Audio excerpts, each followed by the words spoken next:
Pangulong Duterte bilang mayor ng Davao. Kasi ang siste, ang balita kasi talaga, lalabanan daw ng mga Nograles at gusto talagang sakupin ng mga bata ni Romualdez ang Davao City. Gustong agawin. So, lahat daw ng paraan, lahat ng pondo, kahit magkaubusan na ng lahi, gagawin ng mga Nograles na maagaw ang Davao City. Matagal na ho nilang pangarap yan. Lalong-lalo na yung ama nila noon, nagkalaban pa nga sila ni Pangulong Duterte, yet hindi nanalo. Ngayon daw, dadaanin daw sa Ritoque. Sorry naman, sorry. Dadaanin sa Ritoque kasi nakita ko yung picture, may nakita kong picture. Dadaanin daw sa pera. Dadaanin daw sa pera at pagandahan ng labanan. Pagandahan na lang. Siyempre, pera talaga ang gagamitin. Dadaanin daw sa pagandahan ng labanan na dyan sa pagka-mayor ng Davao City. Kaya nga, ang pinakamagandang option daw na naririnig ko dyan, somewhere dyan, mga ano natin dyan, mga bibuit natin dyan sa Davao, ang pinakamaganda daw na gawin ng mga Duterte ay mismong si Pangulong Duterte ang tumakbo to really secure Davao City. Bakit to kanyo? Alam naman natin itong mga nakaraan, wala ho lumalaban sa mga Duterte.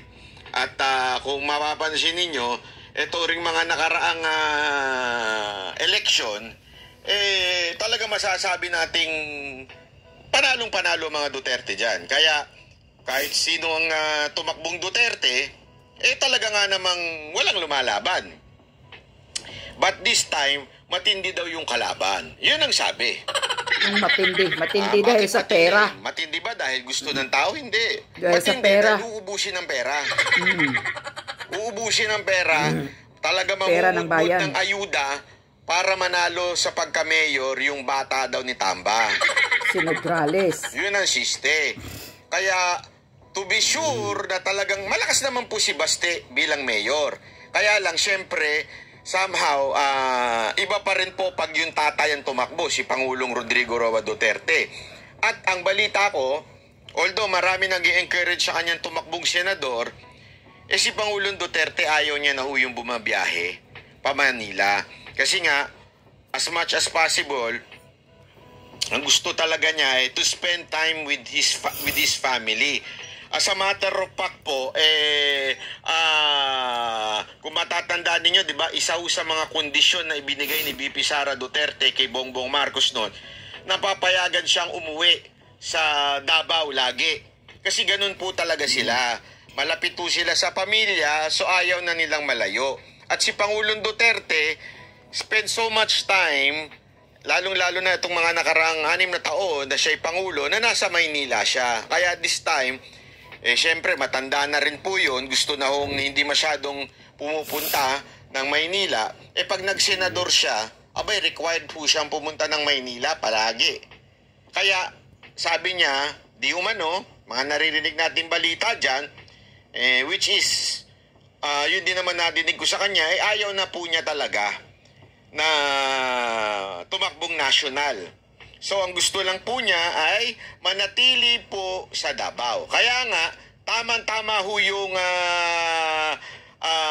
kanya pong plano na tumakbo na lamang ng Davao. Ito, pakinggan po natin, ha. Ito. Undecided pa rin ang Duterte clan kung sasabak pa ba muli sa national position.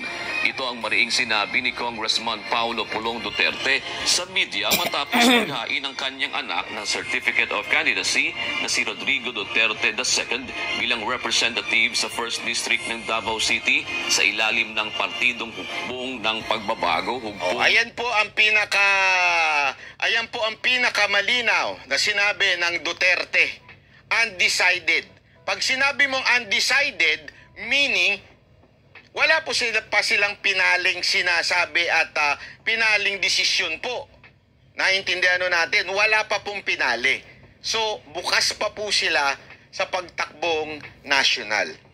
Ako, naniniwala talaga ako with 100, alam mo na, mga 80 to 100%. The 80 to 99%. Tatakbo si Baste Duterte bilang senador. Kasi kita naman po natin yan na itong mga nakaraang sa social media na talagang lumalabas sa si Baste. Siya nga po ang nagiging somehow bumibira, 'di ba, sa gobyerno na ito. Siya po talaga yung nagiging boses ng maisu. Pag hindi pwede tatay niya, siya, 'di ba? Kung mapapansin natin, he is involved in national politics. Siya ho yung aware sa tunay na nangyayari sa national issues ng ating bayan. And sa tingin ko, sa galing at saka sa kanya pong masasabi natin, kasi pag nakausap niyo po si Baste, wala po siyang arte, wala po siyang pagiging hipokrito, walang ganun. Basta what you see is what you get. Kung ayaw nyo, diwag. Kung gusto nyo, diwag. Ganun lang kasimple yun. Totoo. Hindi. Kung gusto nyo, gusto nyo. Kung ayaw nyo, diwag. Ganun o siya. Yung parang basta ako, eto sa tingin ko tama, hindi ako maglalaro. Kung ano gusto ninyo, bahala kayo. Basta ito sa tingin ko tama. Yan ang susundin natin. Walang ka-arte-arte, walang ka masasabi nating maglalaro sa politika, walang ganun. Talagang diretsyo. Kaya sa tingin ko, pwede. At ito naman si Pulong, talaga namang bilang congressman, yan po ang talagang pinapatuloy-tuloy niyang tinatakbo. Kaya abangan po natin ang mga susunod na mangyayari. O, tuloy. Duterte II bilang representative sa 1st District ng Davao City sa ilalim ng Pulong Partido parang hindi din matapang. Pagbabago Parang takot. sa Tawong Walang Lungsod yagbols. o HNP-HDL. Ayon kay Congressman Duterte, maguluan niya ang politika ngayon at magkakaroon pa sila ng pag-uusap sa pamilya kung ano ang magiging plano nila sa eleksyon. Ako, maganda talaga ito. Alam niyo kung bakit? Kasi somehow merong although hindi ko naman sinasabing gano'n ang gagawin nila, ha? Pero sa akin, parang testing the water to eh. Kung ano yung mangyayari sa 2028. Kasi definitely, pag nanalo si Baste Duterte sa 2025, ibig sabihin talagang malakas ang mga Duterte. Mayayanig po ang kalaban. Talagang mayayanig sila na kahit anong gawin nila na bira, wala talaga silang pag-asa. Okay? Ang nangyayari po kasi sa national, nagsosolo po si VP Sara Duterte. Nagsosolo po siya. Talagang siya lang sumasalo ng lahat ng banat ng administrasyon sa kanya. Diba? Sa mga Duterte, siya ho talaga sumasalo. Kaya maganda ho ito, parang magkakaroon ng kadamay ho si VP Sara Duterte na sasalo sa national. At nakikita naman po natin tandaan ninyo, wag ho niyong kakalimutan ho ito, ha. Napaka-importante ng Senate sa 2025. Kasi tandaan ninyo, naniniwala talaga ako, ginagawa nilang lahat ng paraan para malagay nila ang kaalyado nila sa Senado kasi hindi may pasapasa yung PI sa Senado. Correct. Yung PI, naalala nyo? Di ba? Jutang ina yan. Ang bilis-bilis niyan sa kamera. Senado, deadlock talaga dyan. Talagang wala dyan. Parang tigil dyan. Bakit? Kasi maraming pang against dyan. Kaya nga importante, kung mapapansin ninyo, noong una uma-against si Zubiri, pero eventually gumanon. Gumanon siya eh. Di ba? Bakit kanyo? Balimbing din yan Zubiri na dahil yan. nga sa, alam naman natin, di ba? Alam naman natin si Zubiri. Etong matindi. Buti natanggal siya, di ba? Ngayon, susubukan uli ito. Itong Escudero. Itong si Senator Hart. Senator Hart. Senator Cheese. Yan, susubukan. Pero tandaan natin, yan din po ay malaro din po yan. Depende yan sa magiging mga membro. Kung mapapansin natin, tingnan ninyo yung lineup. tingnan ninyo yung lineup ng senatorial ni PBBM. May Bilyar, may Binay, may Cayetano doon. Meron doon lahat eh.